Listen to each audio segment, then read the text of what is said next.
Shalom Bapak Ibu yang dikasihi oleh Tuhan.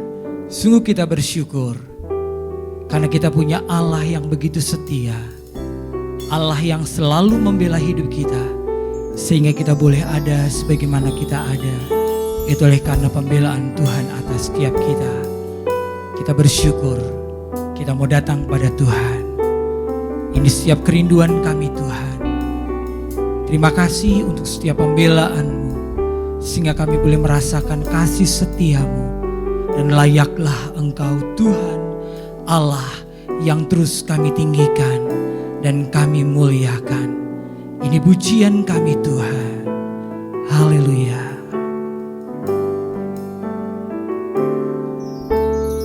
Yesus, Kaulah pembelaku. Pada siapa aku harus takut? Yesus, Kau perlindunganku. Ku tak gentar menghadapi musuh. Engkaulah pembela setiap kami Tuhan. Yesus, Kaulah pembelaku. Pada siapa aku harus takut? Yesus, Kau perlindunganku. Ku tak gentar menghadapi musuh. Sekarang tegaklah kepalaku, hadapi lawanku yang berada di sekelilingku. Mulutku memuji, bermazmur bagi-Mu, bersorak bagi kebesaran-Mu. Kami mau tetap terus meninggikan Engkau, Allah pembela kami. Yesus, Kaulah pembelaku. Pada siapa aku harus takut? Yesus, Kau perlindunganku. Ku tak gentar menghadapi musuh. Sekarang tegaklah kepalaku, hadapi lawanku yang berada di sekelilingku. Mulutku memuji, bermazmur bagi-Mu, bersorak bagi kebesaran-Mu. Sekarang kami tinggikan, tegaklah kepalaku, hadapi lawanku yang berada di sekelilingku. Dan mulutku memuji, bermazmur bagi-Mu, bersorak bagi kebesaran-Mu. Sekarang tegaklah kepalaku, hadapi lawanku yang berada di sekelilingku. Dan mulutku memuji, bermazmur bagi-Mu, bersorak bagi kebesaran-Mu.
di sini mau meninggikan Engkau Tuhan. Yang ada di sini, hadirat-Mu yang suci, beriasan kekudusan dan jubah pujian. Kami mau melayani Engkau Tuhan.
Bapa dalam surga, sungguh kami bersyukur Tuhan untuk hari-hari yang sudah kami lalui, di mana Tuhan menyertai dan selalu ada perlindungan Tuhan dalam seluruh kehidupan kami.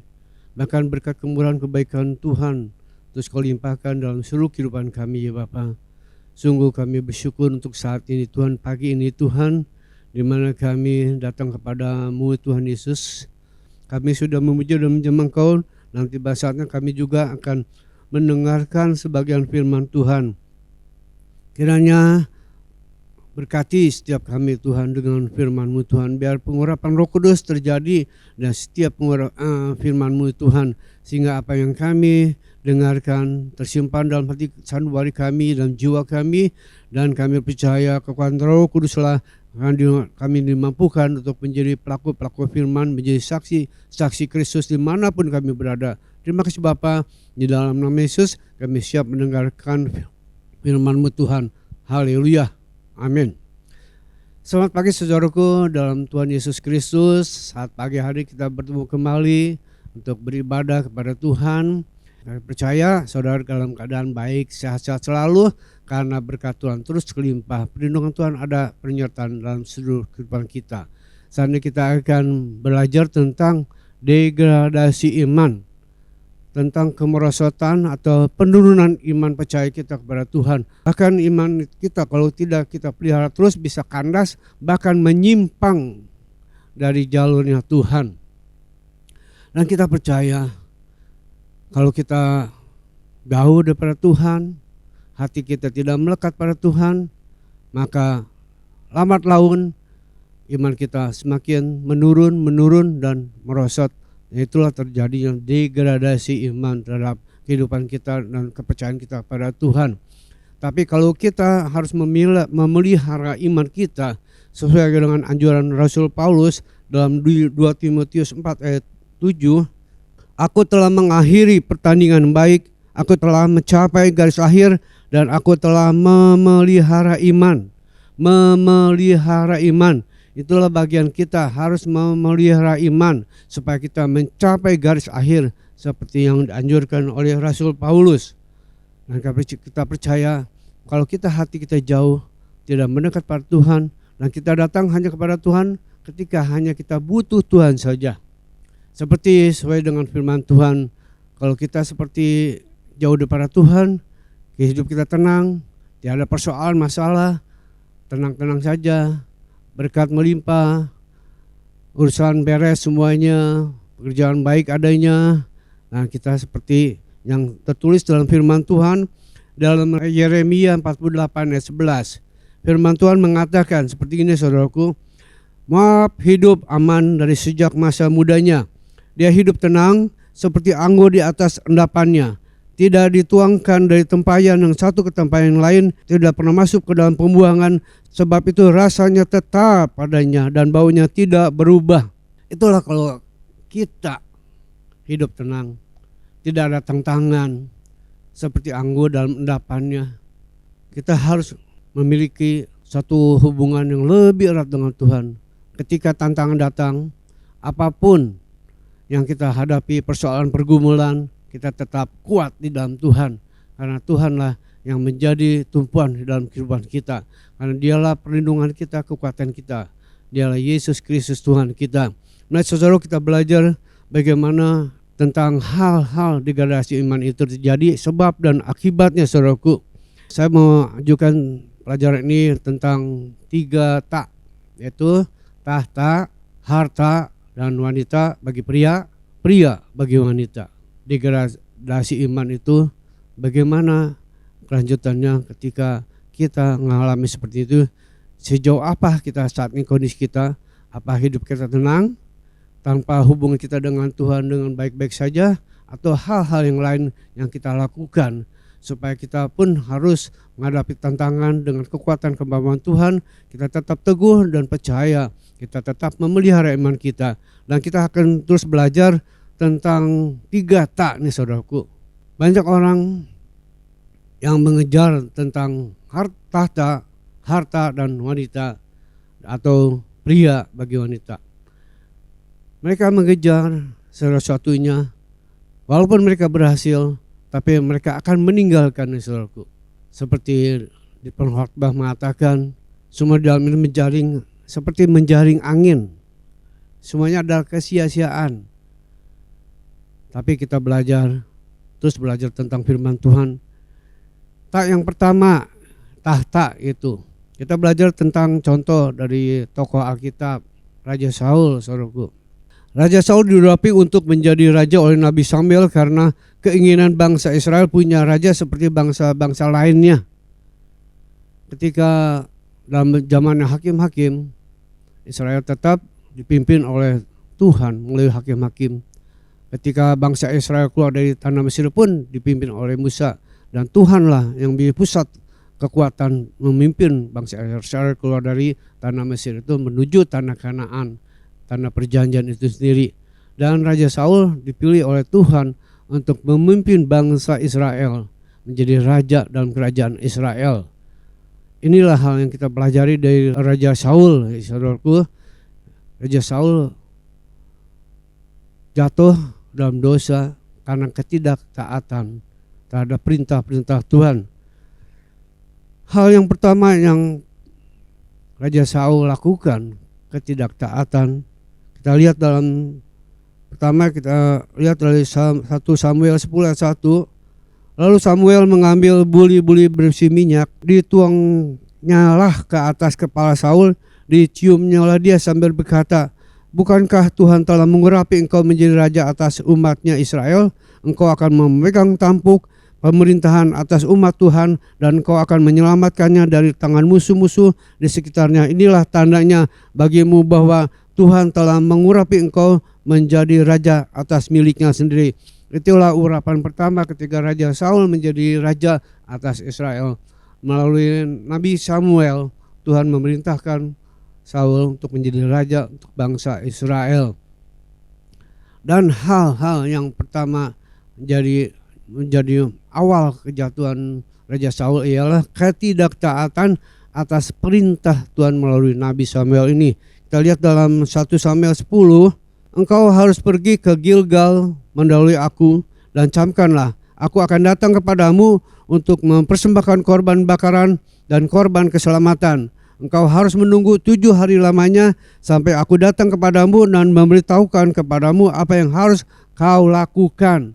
Itulah perintah Samuel atau Nabi Samuel melalui firman Tuhan kepada Nabi Samuel kepada Raja Saul untuk diperintahkan untuk mempersembahkan, menunggu waktunya, nunggu Samuel datang kembali bersama-sama mempersembahkan ke Gilgal. Tapi apa yang dilakukan Raja Saul, saudaraku? 1 Samuel 13 ayat 9 sampai 14, firman Tuhan mengatakan, "Sebab itu Saul berkata, bawalah kepadaku korban bakaran dan korban keselamatan itu." Lalu ia mempersembahkan korban bakaran. Baru saja ia habis mempersembahkan korban bakaran, maka tampaklah Samuel datang. Saul pergi menyongsongnya untuk memberi salam kepadanya. Tapi kata Samuel, "Apa yang telah kau perbuat?" Jawab Saul, "Karena aku melihat rakyat itu berserak-serak meninggalkan aku dan engkau tidak datang pada waktu yang telah ditentukan, padahal orang Filistin telah berkumpul di Mikmas. Maka pikirku, sebentar lagi orang Filistin akan menyerang aku di Gilgal, padahal aku belum memohonkan belas kasihan Tuhan. Sebab itu aku memberanikan diri lalu mempersembahkan korban bakaran."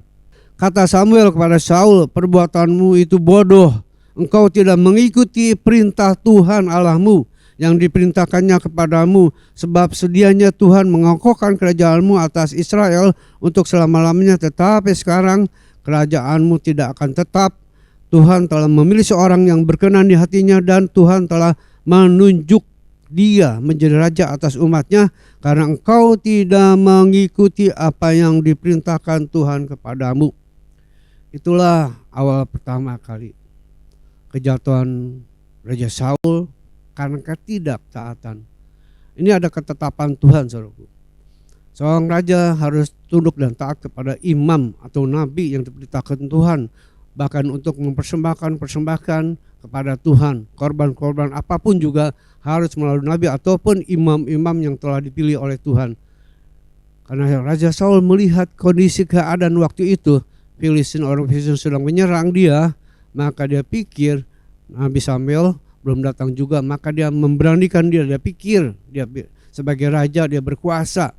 Tapi dalam Tuhan tidak ada ketaatan untuk Raja Saul ini, hingga ditolaknya Raja Saul menjadi raja dalam pandangan Tuhan. Inilah yang pertama, saudaraku, akibat semuanya pelanggaran dari Raja Saul. Itulah harusnya dia tetap percaya pada Tuhan, memelihara iman, tetap teguh percaya dengan apa yang Nabi Samuel katakan, dia harus taati. Tapi karena melihat keadaan, itulah hingga dia imannya turun, merosot, ketidakpercayaan pada Tuhan. Itulah awal kejatuhan Raja Saul. Bahkan yang kedua, saudaraku, lebih gawat lagi, saudaraku. Dalam 1 Samuel 15 ayat 1 dan 3, berkatalah Samuel kepada Saul, "Aku telah diutus oleh Tuhan mengurapi engkau menjadi raja atas Israel, umatnya. Oleh sebab itu dengarkanlah bunyi firman Tuhan. Beginilah firman Tuhan, semesta alam, aku akan membalas apa yang dilakukan orang Amalek kepada orang Israel, karena orang Amalek menghalang-halangi mereka ketika orang Israel pergi dari Mesir. Jadi pergilah sekarang, kalahkanlah orang Amalek, tumpaslah segala yang ada padanya, dan janganlah ada belas kasihan kepadanya. Bunuhlah semuanya, laki-laki maupun perempuan, kanak-kanak maupun anak-anak yang menyusu, lembu maupun domba, unta maupun keledai. Itulah perintah yang harus Raja Saul laksanakan untuk menghabisi bangsa Amalek. Tapi apa yang Raja Saul lakukan? Dalam 1 Samuel 15 ayat 8, saudaraku, Agag, raja orang Amalek, ditangkapnya hidup-hidup, tetapi segenap rakyatnya ditumpasnya dengan mata pedang. Tetapi Saul dan rakyat itu menyelamatkan Agag dan kambing domba dan lembu-lembu yang terbaik dan tambun, pula anak domba dan segala yang berharga. Tidak mau mereka menumpas semuanya itu, tetapi segala hewan yang tidak berharga dan yang buruk itulah yang ditumpas mereka. Tetapi jawab Samuel, apakah Tuhan itu berkenan kepada korban bakaran dan korban sembelihan sama seperti kepada mendengarkan suara Tuhan? Sesungguhnya mendengarkan lebih baik daripada korban sembelihan, memperhatikan lebih baik daripada lemak domba-domba jantan. Sebab pendurhakaan adalah sama seperti dosa bertenung, dan kedegilan adalah sama seperti menyembah berhala dan terafim. Karena engkau telah menolak firman Tuhan, maka ia telah menolak engkau sebagai raja. Itulah akibat ketidaktaatan Saul kepada perintah Tuhan, yang seharusnya dia membabat habis bangsa Amalek dengan segala binatangnya dan seluruhnya. Tapi dia berpikir, saudaraku, pikiran dia bertolak belakang dengan apa yang Tuhan perintahkan. Itulah akibatnya Saul ditolak menjadi raja, dan Tuhan telah memilih seorang yang berkenan padanya. Itulah ketidaktaatan Saul yang dilanggar atas setiap firman Tuhan. Dan akibatnya, saudaraku, akibatnya setelah Saul melanggar firman Tuhan itu sendiri, 1 Samuel 28 ayat 6 sampai 7. 1 Samuel 28 ayat 6 sampai 7. Dan Saul bertanya kepada Tuhan, tetapi Tuhan tidak menjawab dia, baik dengan mimpi, baik dengan Urim, baik dengan perantaraan para nabi. Lalu berkatalah, inilah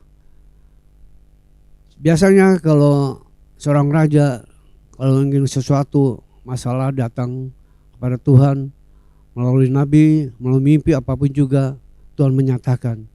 Tapi ketika Tuhan melihat ketidaktaatan Saul, Raja Saul ini, maka Tuhan tidak berbicara apapun juga, melalui apapun juga, saudaraku. Karena apa? Ketika Tuhan menolak Raja Saul, akibatnya itulah.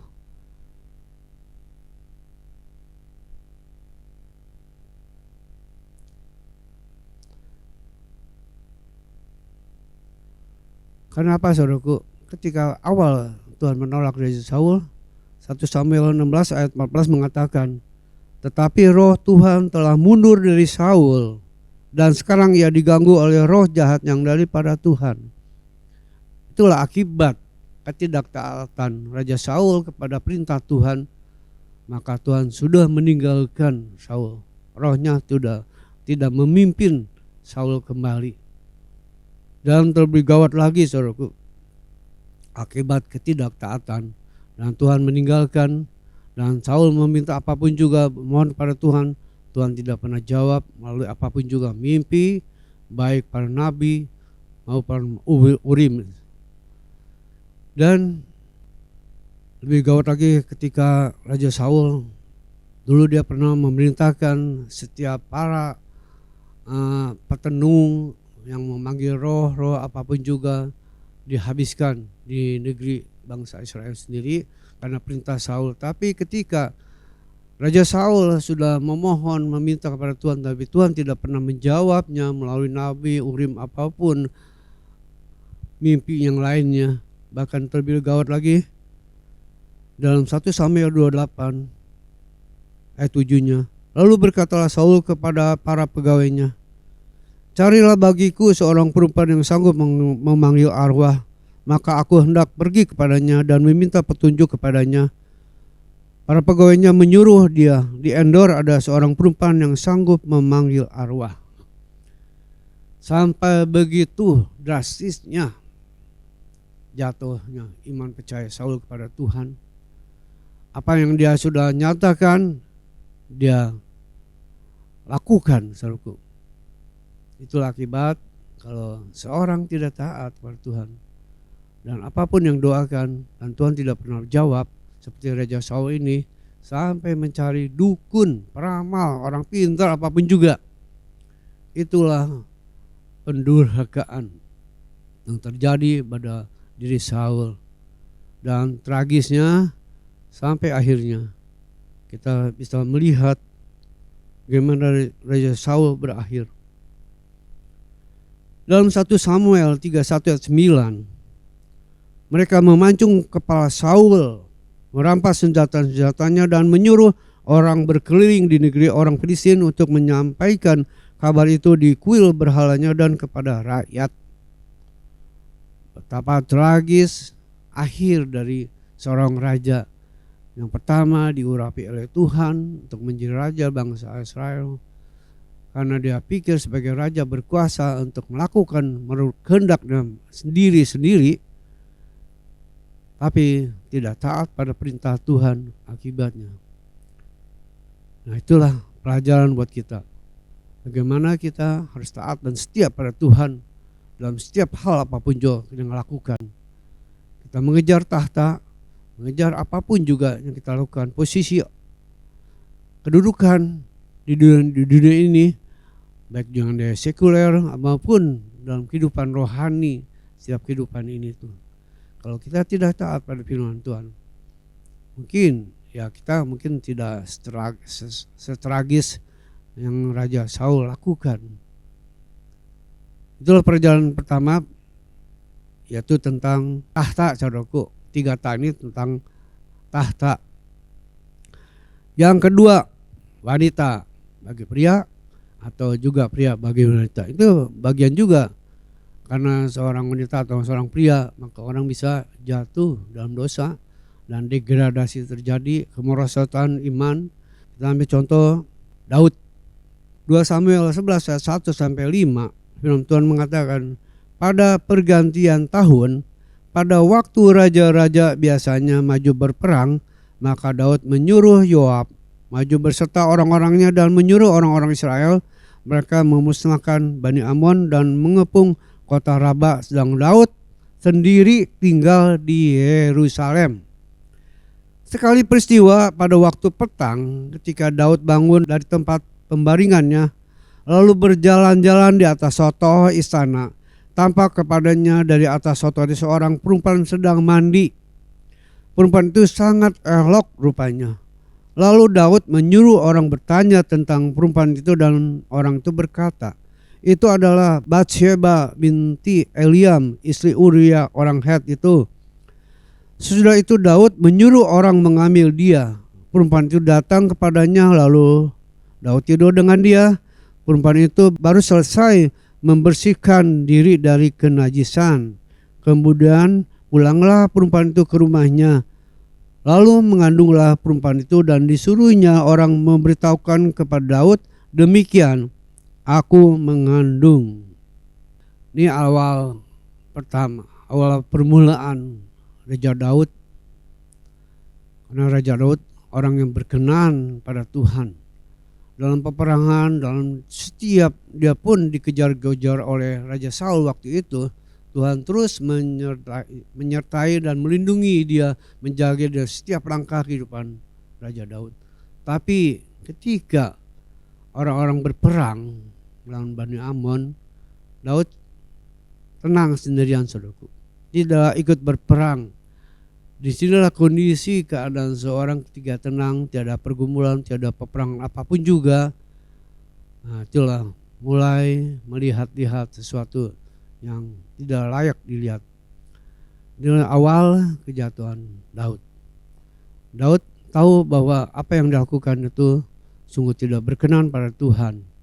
Dan terlebih lagi awal kejatuhan itu, dosa itu melahirkan dosa. Ketika Daud tahu bahwa Batsyeba mengandung, maka dia berikhtiar ya melakukan sesuatu untuk menutupi dosanya itu. Dipanggil suaminya Uria untuk pulang dari peperangan, bisa tidur dengan istrinya, tapi Uria tidak mau, dan berbagai upaya sampai membuat Uria mabuk sekalipun. Kalau kita baca tulisannya panjang saudaraku, tetap Uria. Akhirnya Daud dengan pikiran yang salah saudaraku menyuruh Yoab untuk membawa Uria itu sampai ke garis depan, lalu Uria ditinggalkan. Maka dalam peperangan itu Uria mati karena perang itu sendiri, karena ulah Daud, konspirasi Daud.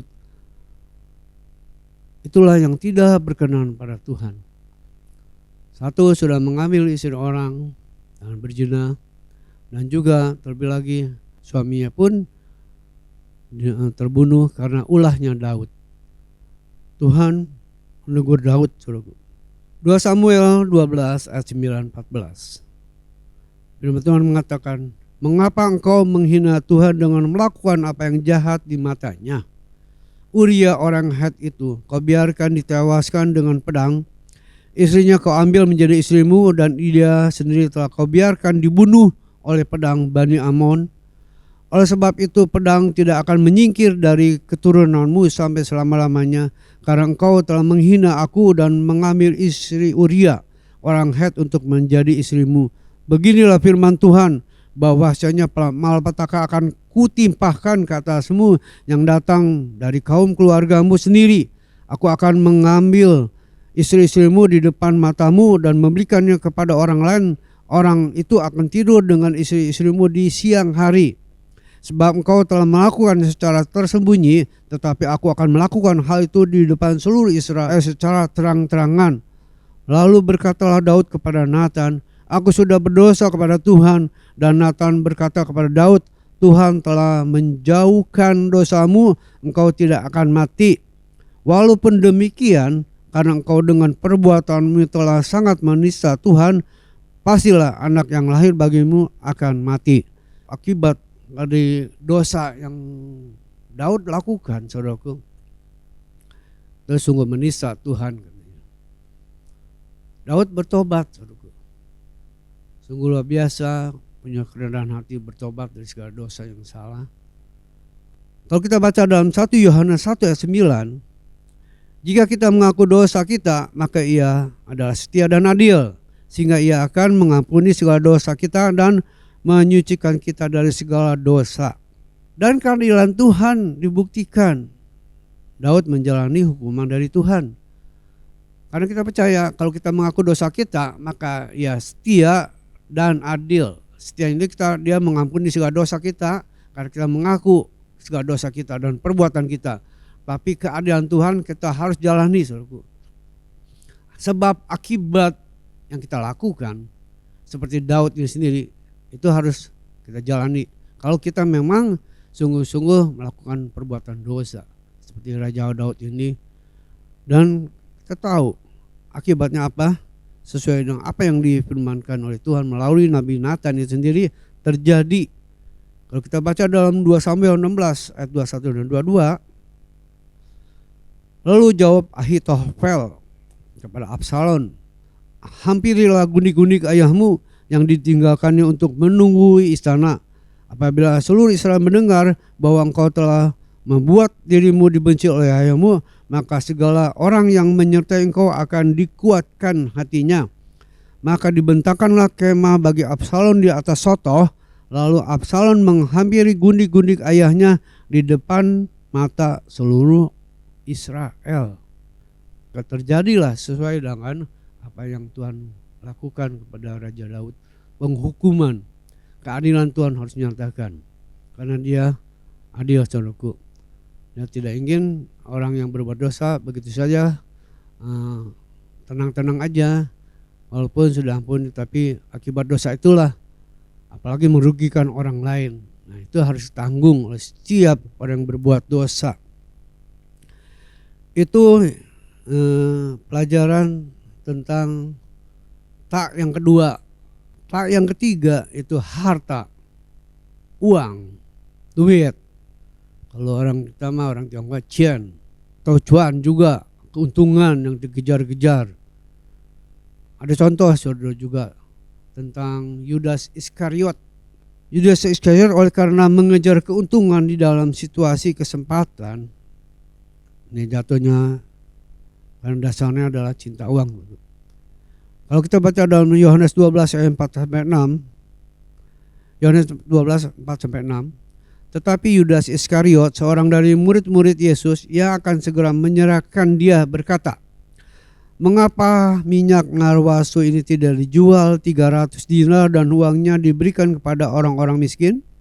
Hal itu dikatakannya bukan karena ia memperhatikan nasib orang-orang miskin, melainkan karena ia adalah seorang pencuri yang sering mengambil uang yang disimpan dalam kas yang dipegangnya. Ini cerita tentang Tuhan Yesus diurapi oleh seorang wanita oleh narwastu, minyak narwastu yang mahal harganya itu. Nah, seolah-olah ya cari perhatian Yudas, padahal di balik itu ada maksud yang lain. Dasarnya adalah cinta uang dan dia rela menjual Yesus, akibatnya dia menyesal. Dia ada kompromi dengan para imam, ahli-ahli Taurat untuk menyerahkan Yesus. Akhir disepakati dengan 30 keping Tuhan Yesus dijual. Dan ketika Yudas melihat, tahu bahwa Yesus akan dihukum mati, dia menyesal. Tapi dia tidak bertobat. Dia menyesal lalu lari, gantung diri. Tragis. Orang yang sungguh-sungguh hatinya bukan cinta Tuhan, tapi cinta akan uang. Akibatnya seperti itulah. Demikian juga kalau kita memburu uang, mengejar uang, percuma. Sekalipun kita berhasil mengumpulkan harta benda kekayaan sebanyak-banyak, semua itu akan kita tinggalkan. Kita seolah-olah sedang menjaring angin, kesia-siaan dalam hidup ini. Tapi lah kita taat kepada firman Tuhan. Dan inilah firman Tuhan supaya kita lakukan dalam seluruh kehidupan kita. Dalam 1 Timotius 6 ayat 9 dan 10. Tetapi mereka yang ingin kaya terjatuh ke dalam pencobaan, ke dalam jerat dan ke dalam berbagai-bagai nafsu yang hampa dan yang mencelakakan, yang menenggelamkan manusia ke dalam keruntuhan dan kebinasaan. Karena akar segala kejahatan ialah cinta uang, sebab oleh memburu uanglah beberapa orang telah menyimpang dari iman dan menyiksa dirinya dengan berbagai-bagai duka. Banyak kali saudara-saudaraku, orang terjatuh karena uang. Dan Tuhan tidak inginkan kita sebagai anak Tuhan, karena kita percaya Tuhan yang terus memelihara kita, memberkati setiap kehidupan kita, usaha pekerjaan kita. Kalau kita terus berharap mengadakan Tuhan, dan Tuhan tidak pernah bosan-bosan memberkati setiap kehidupan kita. Dan terakhir adalah dalam kita Ibrani 13 ayat 5. Janganlah kamu menjadi hamba uang dan cukupkanlah dirimu dengan apa yang ada padamu. Karena Allah telah berfirman, aku sekali tidak akan membiarkan kau dan aku sekali tidak akan meninggalkan kau. Itulah bagian kita. Janganlah kamu menjadi hamba uang. Janganlah kita menjadi hamba uang. Karena kita adalah hamba Tuhan. Yang Tuhan inginkan setiap kehidupan kita tetap teguh pada Tuhan kita, ada Yesus Kristus, Sang sumber segala berkat. Karena dialah Jehovah Jireh, Allah yang selalu menyediakan mencukupan setiap kehidupan kita. Itulah saudaraku pelajaran dari kita, degradasi iman. Janganlah kita menjadi bagian dari degradasi iman itu sendiri, tapi lah bagaimana kita memelihara iman. Terus kita melekat hati kita pada Tuhan, hidup dalam takut akan Tuhan, menjalani kehidupan ini sungguh-sungguh berpadanan pada firman Tuhan, sehingga Tuhan terus menyertai kita, memberkati kita, melindungi kita dari segala hal-hal cobaan apapun juga. Sekalipun kita dalam cobaan apapun juga, kita tetap kuat dan teguh karena Tuhanlah yang menjadi kekuatan kita. Karena kita terus berhubungan dengan Tuhan, melekat hati kepada Tuhan, dan Tuhan memelihara hidup kita. Itulah bagian kita harus kita ingat, saudaraku. 3 tak ini: tahta, wanita, dan harta. Memang kita masih membutuhkan segala sesuatu yang kehidupan dunia ini, tapi itulah bukan bagian yang esensi. Tapi yang terutama adalah bagaimana kita taat dan perintah-perintah Tuhan, dan Tuhan berkenan atas apa yang kita lakukan dan bisa menyenangkan hati Bapa. Terima kasih. Mari kita berdoa, saudaraku. Bapa Surgawi, kami sudah mendengar firman Tuhan. Ajar kami lebih taat pada Tuhan, melakukan perintah-perintah dengan sungguh-sungguh Tuhan, biar hati kami melekat pada Tuhan sesuai dengan apa yang Kau inginkan kami lakukan Tuhan. Kami boleh belajar dengan 3 tak ini Tuhan, tahta, wanita maupun harta. Itu bagian orang-orang terus mengejar, tapi kami mengejar Tuhanlah menjadi sumber segalanya. Karena Tuhanlah terus menuntun kami dalam seluruh kebenaran firman Tuhan, agar kami, hidup kami tetap memelihara iman sampai kami mencapai garis akhir dan hidup yang berkenan pada Tuhan. Terima kasih Bapa. Khususnya kami berdoa untuk jemaat Tuhan, baik yang ada GB Jalan Merak dan cabang-cabangnya. Kau berkati setiap kehidupan mereka, apapun mereka pergumulkan, Tuhanlah menjadikan solusi jalan keluar yang terbaik, supaya mereka diberi kemenangan oleh Tuhan, dan mereka tetap kuat dan teguh menghadapi segala suatu pergumulan, persoalan, masalah kehidupan mereka. Baik yang sakit pun juga kami percaya tangan Tuhan terus terulur menjamah mengangkat penyakit dari tubuh mereka, sehingga mereka diberi kesembuhan dan mereka sehat kembali dan selalu bersyukur pada Tuhan. Tuhan berkati seluruh kehidupan jemaat-Mu Tuhan, berkati setiap usaha pekerjaan mereka, biar mereka terus menjadi sumber segala satunya yang mereka butuhkan adalah Tuhan, hingga mereka pun jemaat Tuhan menjadi berkat bagi banyak orang, dan nama Tuhan saja dipermuliakan seluruh kehidupan mereka Tuhan.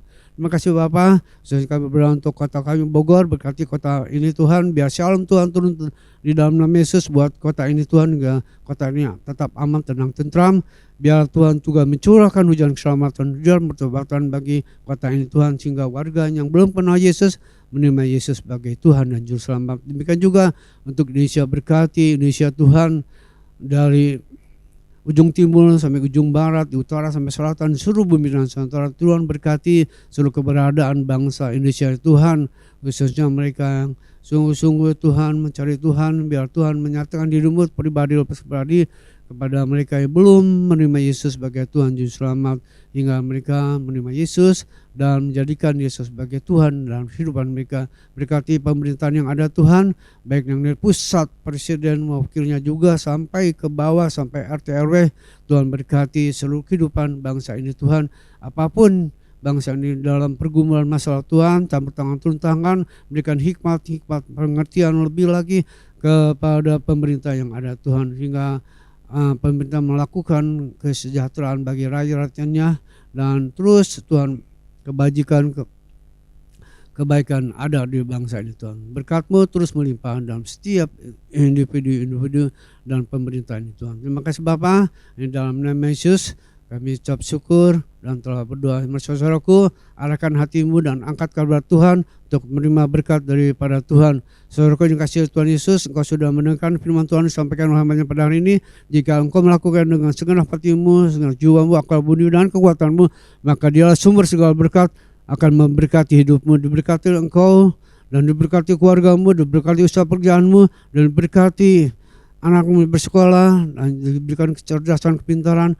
Dan ketika engkau diberkati, ingatlah engkau harus menjadi berkat bagi banyak orang, dan nama Tuhan saja dipermuliakan dalam hidupmu selalu. Di dalam nama Tuhan Yesus Kristus, kita yang sudah menerima berkat ini berkata, amin.